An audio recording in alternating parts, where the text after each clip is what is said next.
cartoons.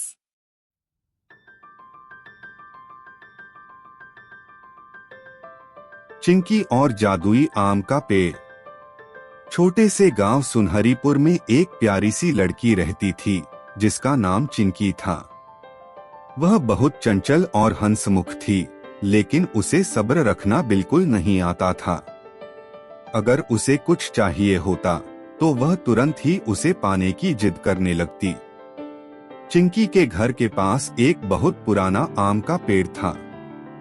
गांव के सभी बच्चे वहां खेलते और गर्मी के दिनों में आम तोड़कर खाते। लेकिन वह पेड़ बहुत खास था, क्योंकि दादी माँ कहती थी कि यह जादुई पेड़ है। एक दिन जब चिंकी उस पेड़ के नीचे खेल रही थी, उसने देखा कि उसकी एक टहनी पर एक सुनहरा आम लटक रहा है। वह आम किसी भी आम की तरह नहीं था, वह हल्का चमक रहा था। चिंकी की आंखें खुशी से चमक उठीं। वाह, यह आम तो सबसे अलग और सुंदर है। मुझे इसे तुरंत तोड़ लेना चाहिए, उसने कहा और झट से कूदकर उसे तोड़ने की कोशिश करने लगी। लेकिन वह आम बहुत ऊंचाई पर था।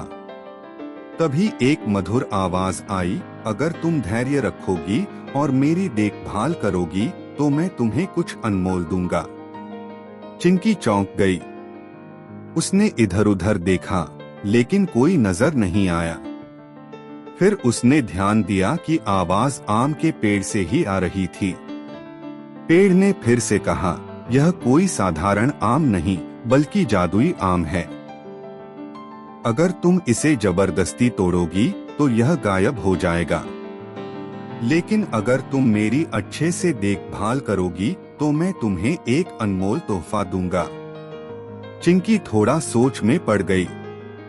उसे तुरंत वह आम चाहिए था, लेकिन उसने पेड़ की बात मानने का फैसला किया।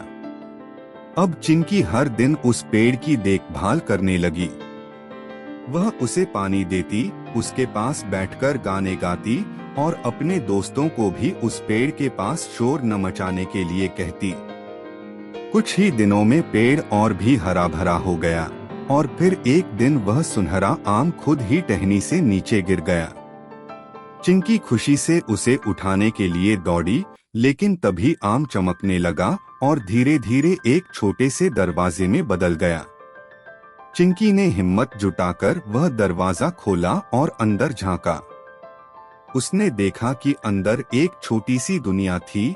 रंग बिरंगे फूल, मीठे फल और ढेर सारे छोटे छोटे परियों जैसे जीव वहां खेल रहे थे। एक सुंदर रानी परी सामने आई और मुस्कुराकर बोली, चिंकी, तुमने धैर्य रखा और पेड़ की देखभाल की, इसलिए तुम्हें यह जादुई दुनिया देखने को मिली। फिर परी ने उसे एक चमकती हुई छोटी पोटली दी और कहा, यह तुम्हारी इनाम है। जब भी तुम्हें किसी की मदद की जरूरत हो, यह पोटली तुम्हारी सहायता करेगी। चिंकी ने खुशी खुशी पोटली ले ली और जैसे ही उसने अपनी आंखें झपकाईं, वह फिर से आम के पेड़ के नीचे आ गई। अब चिंकी समझ चुकी थी कि धैर्य और देखभाल से ही सच्चा इनाम मिलता है। उसके बाद वह हमेशा दूसरों की मदद करने लगी और सबसे प्यारी बच्ची बन गई। और हाँ, वह जादुई पोटली, वह हमेशा उसके पास रही ताकि जब भी किसी को जरूरत हो वह उसकी मदद कर सके। सीख, धैर्य और देखभाल से ही असली इनाम मिलता है। जल्दीबाजी में कुछ भी पाना असली खुशी नहीं देता।